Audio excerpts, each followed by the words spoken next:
बीड येथील चांदणे वस्ती पेठेत टाकलेल्या छाप्यात 3,59,388 रुपयाचा गुटखा जप्त. स्थानिक गुन्हे शाखेची कामगिरी. बीड जिल्ह्यातील अवैध धंद्यांचे समूळ उच्चाटन करण्याच्या पोलीस अधीक्षकांच्या आदेशानुसार पोलीस निरीक्षक शिवाजी बंटेवाड यांनी प्राप्त माहितीनुसार चांदणे वस्ती पेठ येथील एका पत्र्याच्या शेडमध्ये गुटखा अड्ड्यावर छापा टाकला आहे. या शेडमध्ये आरोपी फिरोज दस्तगीर तांबोळी याने बेकायदेशीररित्या विविध कंपनींचा गुटखा विक्रीसाठी साठवलेला आढळला.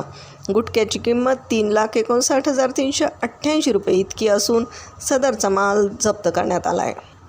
सदरची कारवाई पोलीस अधीक्षक नवनीत कावत, अप्पर पोलीस अधीक्षक सचिन पांडकर यांच्या मार्गदर्शनाखाली पोलीस निरीक्षक शिवाजी बंटेवाड, श्रीराम खटावकर, राहुल शिंदे, युनुस बागवान, गोविंद राख, स्वाती मुंडे, अशफाक सय्यद, मनोज परजणे आणि नितीन वडमारे यांनी केली आहे.